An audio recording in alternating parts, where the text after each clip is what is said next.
My name is Sarah, and this is my story. I'm married to Tom, a kind-hearted man with a smile that could light up the darkest room.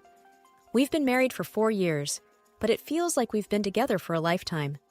We met at a local coffee shop, bumped into each other by accident, and the rest, as they say, is history. But there's one part of my life that feels more like a recurring bad dream. Martha, Tom's mom. Martha is, well, she's a character. Since we got married, she's had this habit of dropping by unannounced. It was annoying at first, but now it's just part of our daily routine. She's got something to say about everything and anything I do, and it's never praise. It was just another Tuesday evening. I was in the kitchen, the aroma of roasted chicken filling the air, setting the table for 3. Tom was on his way home, and Martha, of course, decided to pop in. Chicken, Sarah? Again? Martha walked into the kitchen, her voice dripping with disappointment. If it were me, I'd have made pork. Tom loves my pork roast. I tried to keep my cool. Tom likes chicken too, Martha, and it's healthier. She clicked her tongue, moving closer to inspect the salad. Lettuce and tomatoes. How original. Just then, Tom walked in. Something smells good, he said, wrapping his arms around me. He kissed my cheek before noticing his mother. Mom, what a surprise. Not a good one, apparently, Martha muttered, eyeing the chicken like it had personally offended her.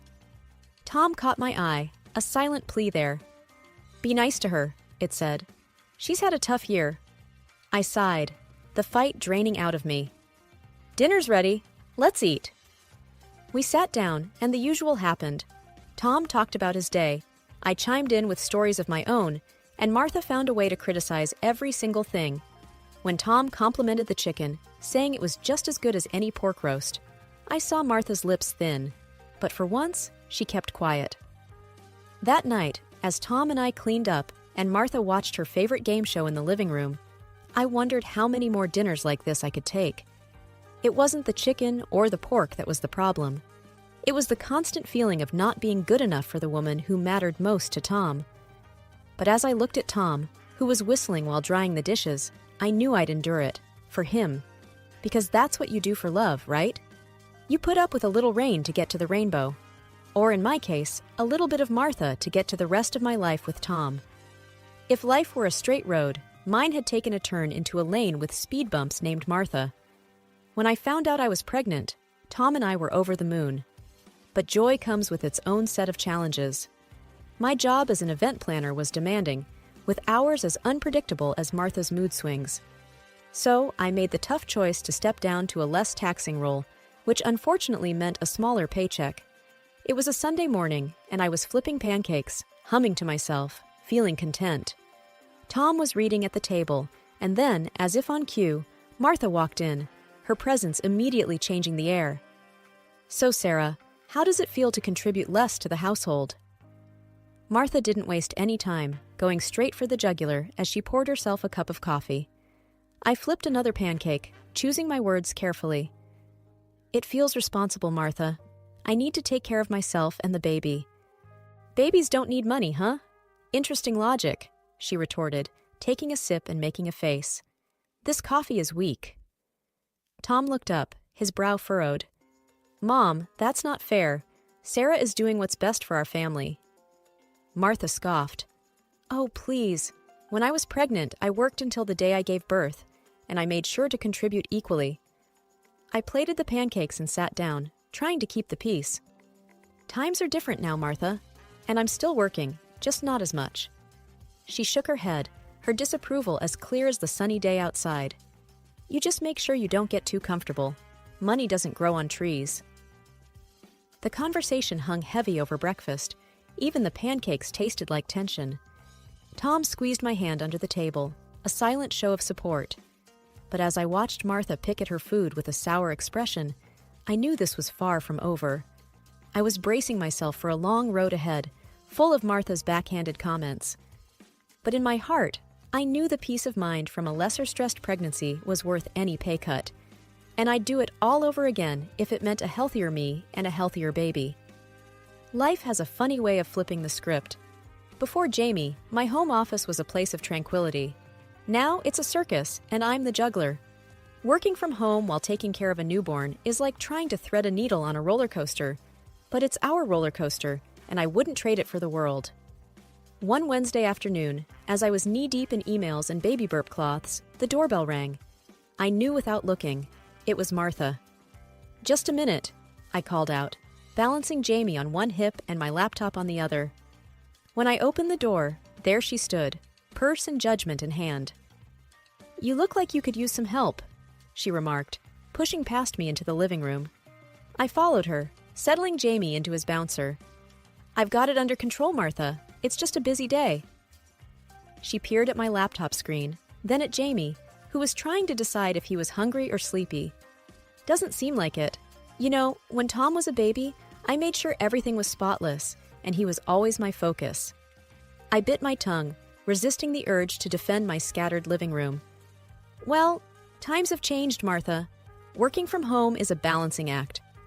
She sat down, watching me like a hawk. "Does Tom know how chaotic it is here?" I sat across from her, trying to maintain a sense of calm. "Tom understands. He knows I'm doing my best." Martha tutted, looking around with thinly veiled disapproval. I suppose your best will have to do."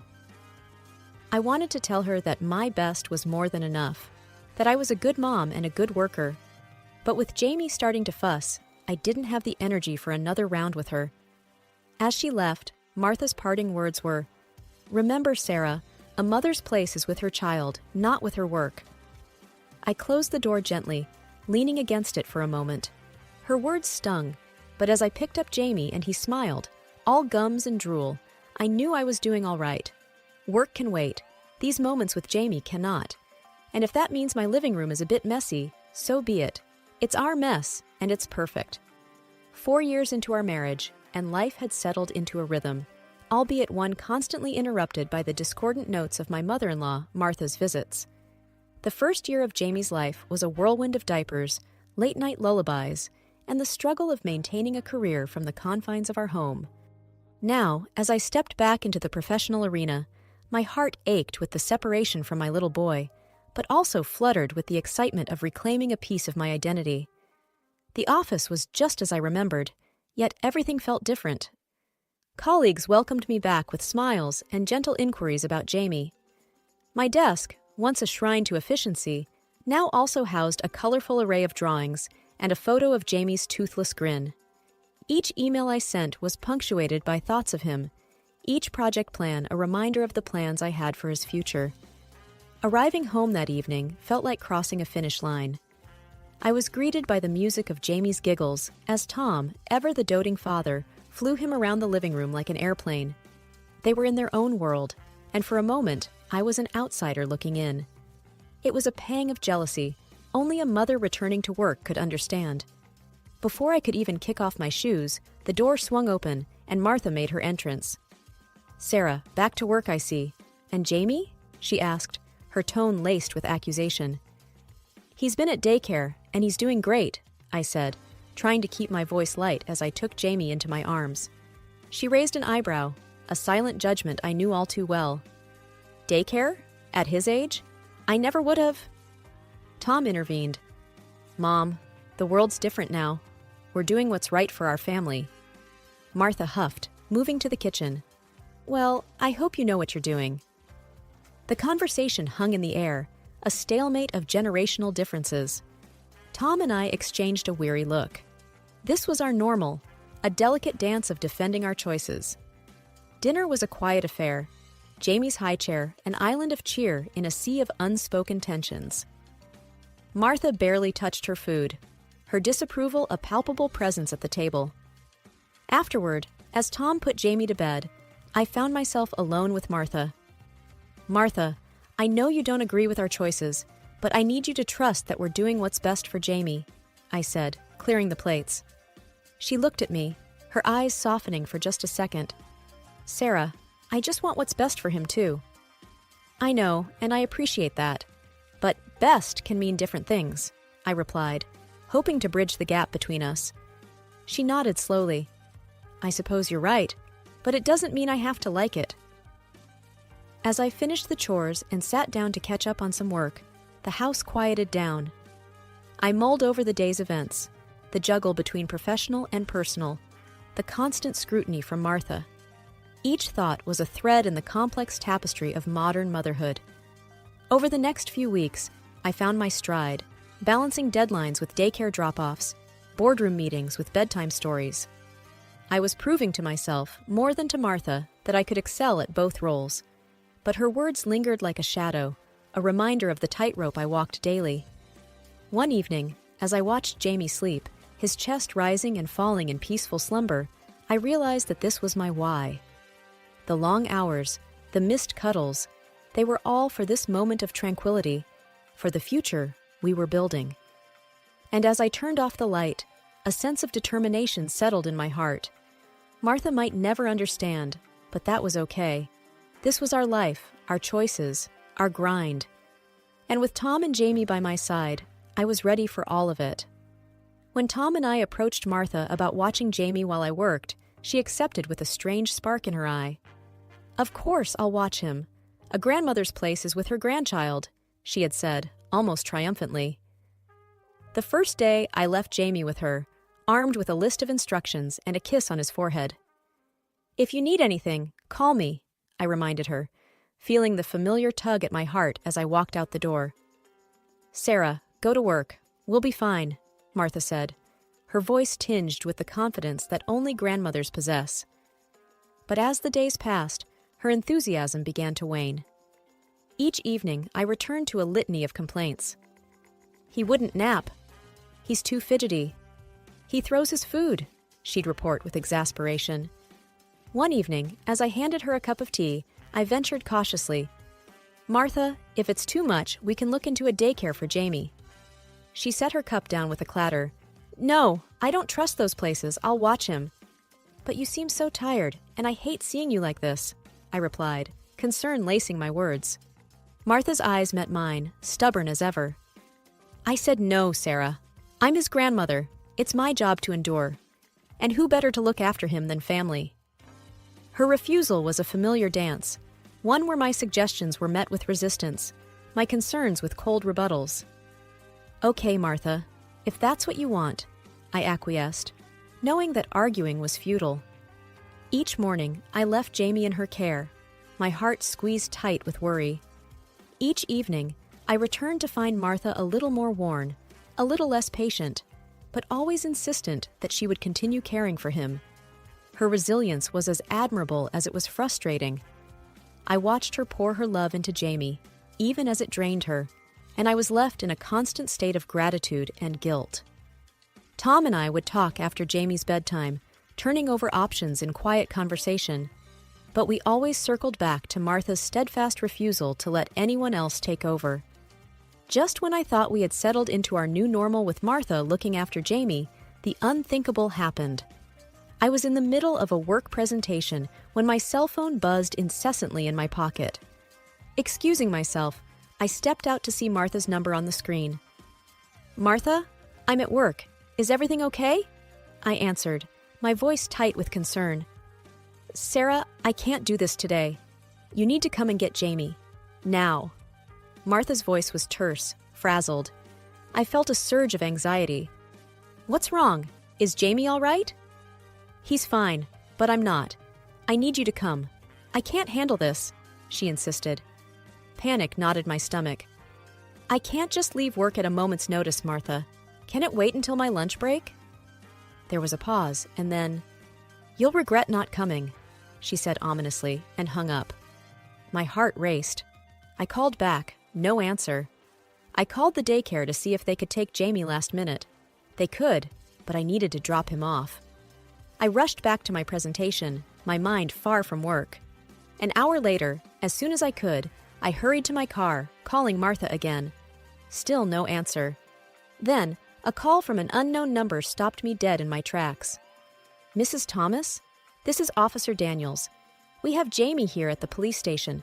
A woman brought him in, said she couldn't care for him anymore." My breath caught in my throat. "I'll be right there." I sped to the station, thoughts whirling in chaos. Tom met me there, his face pale with worry. Mr. and Mrs. Thomas? The officer greeted us. Your son is safe. The woman, she said she was the grandmother, left him here. She claimed she was feeling unwell. Relief flooded me at the sight of Jamie in the officer's arms, unharmed. Thank you, I managed to say, taking Jamie into my embrace. Tom and I exchanged a look, the same question in our eyes. What do we do about Martha? We found her at home, sitting on the sofa, flipping through a magazine. Mom, what happened? Why did you leave Jamie at the police station? Tom's voice was a mix of anger and disbelief. Martha looked up, unfazed. I told Sarah I couldn't do it. I wasn't feeling well, and I needed rest. But you left our son with the police, I exclaimed, still holding Jamie tightly. She shrugged. I knew they'd find you. I just needed some peace and quiet. Tom ran his hands through his hair, frustration etched on his face. You can't just abandon a child, Mom, especially not your grandson. Martha sighed, a theatrical display of exhaustion. Well, I told you I needed you to come, Sarah.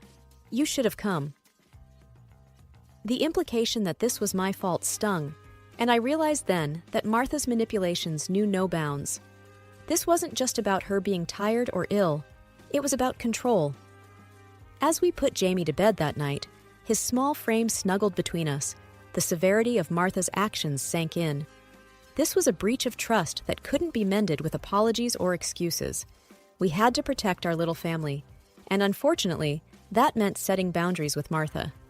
She had taken her opposition to me too far, and we couldn't risk Jamie's safety on her whims.